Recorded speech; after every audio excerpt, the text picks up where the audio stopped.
Operation Gladio, NATO's secret armies. Operation Gladio, NATO's secret armies. Of all the covert operations linked to the CIA and its allies, Operation Gladio is among the most mysterious, complex, and controversial, shrouded in decades of denial and secrecy. Gladio was a secret NATO stay-behind network designed to resist Soviet occupation in Western Europe during the Cold War. But what began as a defensive contingency morphed into a network allegedly involved in political manipulation, false flag terrorist attacks, and support for far-right extremism.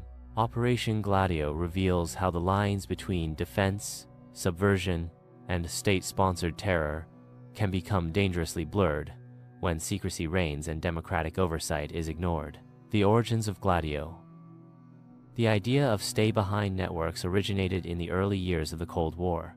With the memory of World War II still fresh and the Soviet threat looming large, Western intelligence agencies, including the CIA and Britain's MI6, devised plans to create secret paramilitary groups across Europe.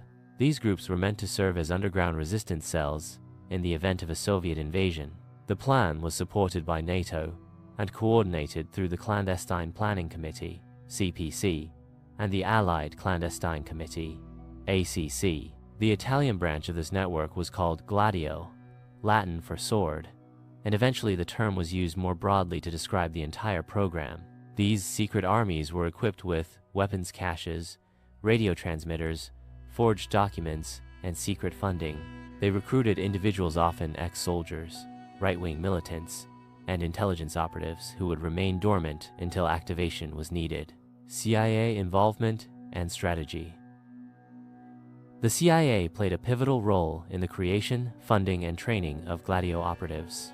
As one of the chief architects of Cold War counterinsurgency, the CIA viewed Gladio as an essential component of its strategy to contain communism in Europe. Italy, with its large and popular Communist Party, became a focal point. In Italy, France, Belgium, and other countries, the CIA supported the establishment of clandestine cells that could be mobilized not only in the event of invasion, but potentially to counter leftist political movements internally. This expansion of mission blurred the line between defense and political manipulation. By the 1960s, the mission had reportedly expanded to include counter-subversion, meaning the monitoring and potentially suppression of left-wing political organizations that were gaining ground through democratic means. The strategy of tension. One of the most alarming allegations tied to Gladio is the so-called strategy of tension, a theory that suggests Gladio operatives or associated far-right groups carried out acts of terrorism and violence to instill fear, discredit the political left, and justify authoritarian measures.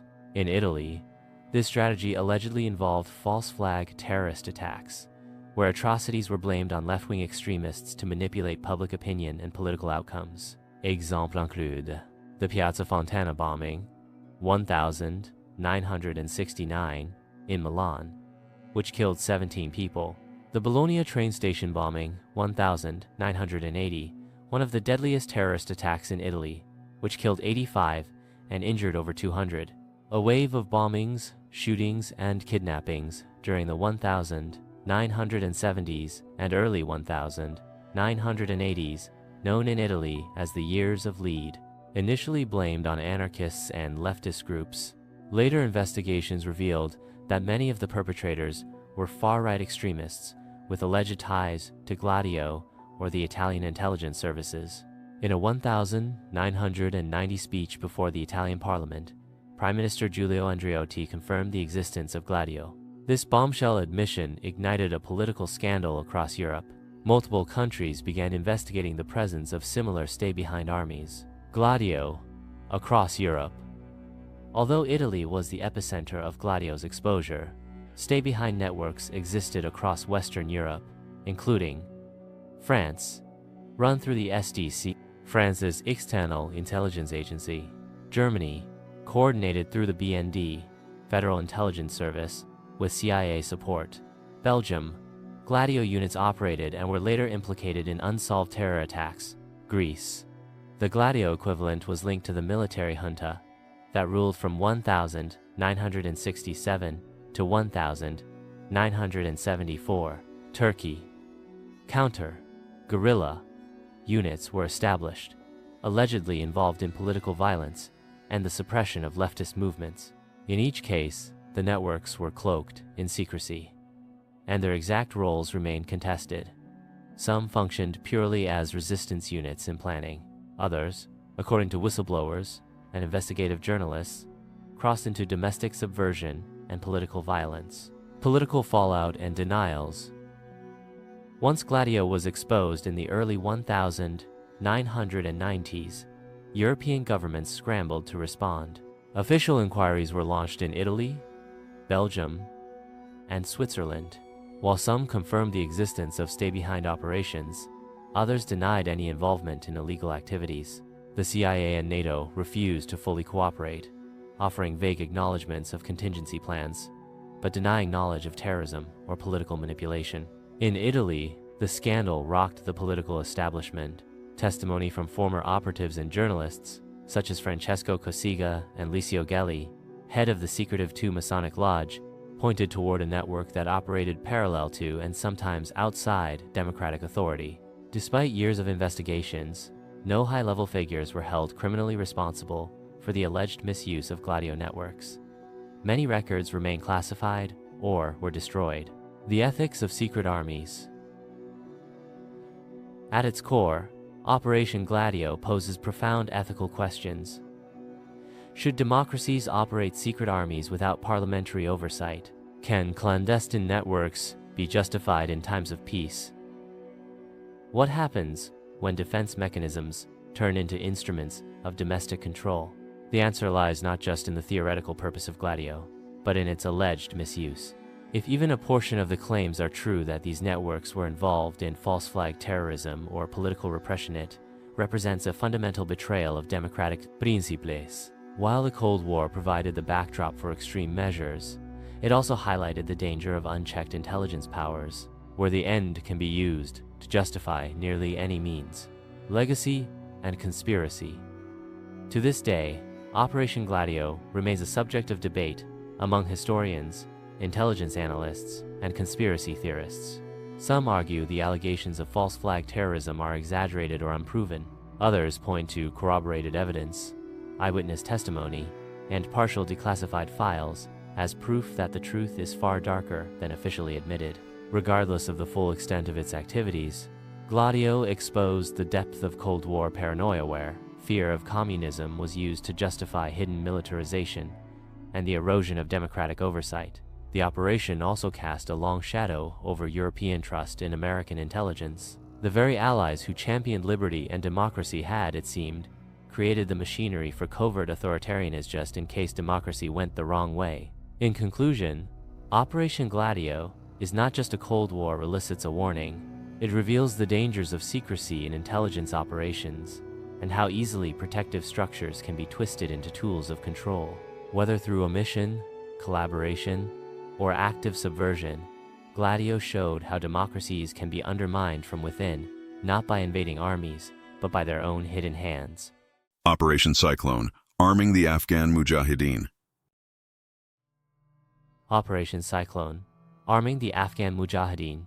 In the annals of CIA covert operations, Operation Cyclone stands out as one of the largest, longest-running, and most consequential.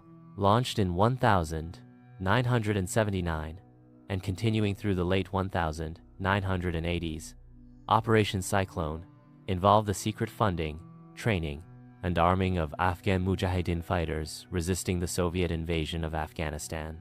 It was hailed as a brilliant Cold War strategy way to bleed the Soviet Union without committing American troops. But decades later, the unintended consequences would come full circle.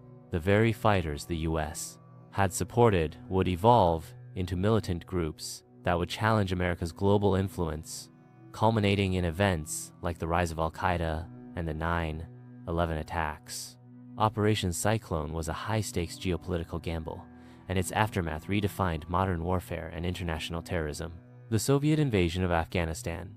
In December 1979, the Soviet Union invaded Afghanistan to prop up a faltering communist regime beset by internal rebellion, The invasion shocked the international community and was seen as a bold expansion of Soviet influence into a geopolitically critical region bordering Iran, Pakistan, and China. For the United States, already locked in Cold War rivalry, the Soviet invasion represented an opportunity to turn Afghanistan into a Soviet Vietnam. The goal wasn't just to repel the Soviets, but to entangle them in a costly, unwinnable war. Within weeks, the CIA received authorization to begin covertly supporting Afghan resistance groups known collectively as the Mujahideen. This marked the beginning of Operation Cyclone. The scope of Operation Cyclone began modestly, with President Jimmy Carter's administration authorizing 500 in non-lethal aid to Afghan rebels. But after the election of Ronald Reagan in 1980, the operation expanded dramatically. Reagan's administration, particularly under CIA Director William Casey, escalated funding, arms shipments, and training programs. By the mid-1980s, annual funding exceeded $600 million. Tens of thousands of tons of weapons were funneled into Afghanistan. Covert training camps were set up in Pakistan, primarily through its intelligence agency, the ISI, Inter-Services Intelligence. The CIA supplied Stinger missiles, a game-changing weapon that allowed Mujahideen fighters to shoot down Soviet helicopters. This was one of the largest covert operations in CIA history. It involved a global network of arms deals, secret transfers, training missions, and proxy partnerships. Key players and partners: Pakistan's ISI was the CIA's primary partner in Operation Cyclone. All aid and weapons destined for the Mujahideen were routed through ISI, which controlled distribution and maintained its own agenda. The ISI favored Islamist factions that aligned with its strategic vision for the region, rather than moderate or nationalist groups. One of the most powerful beneficiaries of this aid was Gulbuddin Hekmatyar, a radical warlord known for his extremism and brutality. Though widely criticized, he received vast amounts of CIA-funded support due to ISI preference. Another key player during this period was Osama bin Laden, a wealthy Saudi who used his fortune and connections to support the jihad against the Soviets. Though the CIA never directly funded or trained bin Laden, the environment created by Operation Cyclone allowed him to establish networks that would later evolve into Al-Qaeda. Internationally, other nations including Saudi Arabia, China, and the United Kingdom also contributed funding and resources to support the Mujahideen. Propaganda and psychological warfare alongside arms and money. Operation Cyclone involved a massive propaganda campaign. The CIA funded literature, documentaries, and training manuals glorifying the jihad against communism. Schoolbooks printed in Pashto and Dari were filled with militaristic content and Islamic themes, fostering a new generation of ideological warriors. Hollywood joined the narrative as well. Films like Rambo 3 portrayed the Afghan fighters as heroic freedom fighters, battling a tyrannical superpower. The image of the Mujahideen was deliberately romanticized in Western media, masking the complex and often brutal reality on the ground. The turning point. By the late 1980s, the tide of war had turned. Soviet forces were bogged down in a quagmire of guerrilla resistance, casualties mounted, morale plummeted, and international condemnation grew. The deployment of U.S. supplied Stinger missiles proved especially devastating to Soviet air power. In 1989, after nearly a decade of war, the Soviet Union withdrew from Afghanistan, leaving behind a fractured nation and a fragile government. The operation was celebrated in Washington as a Cold War victory. CIA officials viewed it as a successful model for indirect warfare, achieving strategic goals without deploying U.S. troops. But the celebrations were short-sighted. The real consequences of Operation Cyclone had only just begun. The aftermath: a power vacuum and rising extremism. Following the Soviet withdrawal, Afghanistan plunged into chaos. The U.S. abruptly ended its support, leaving the country in the hands of heavily armed, ideologically divided warlords. Civil war erupted, destroying what little infrastructure remained. Out of this chaos, the Taliban emerged in the 1990s and 90s, promising order and Islamic justice. Many of its members had fought as mujahideen and had been radicalized in the same madrasas and training camps funded during Operation Cyclone. Simultaneously, Osama bin Laden, emboldened by his role in the Afghan Jihad, founded al-Qaeda. Using the network skills and ideology forged during the war, he built a global terrorist organization aimed at challenging Western dominance, particularly that of the United States. In essence, the US had helped create the very conditions that would later lead to 9/11. Criticism and moral reckoning.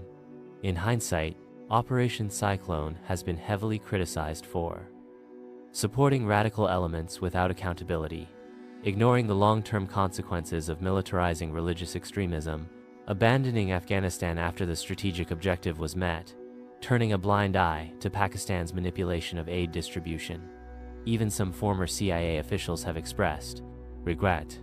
Robert Gates, who later became Secretary of Defense, noted that the US was so focused on defeating the Soviets that it failed to plan for the political and social consequences of its actions. The irony was painful.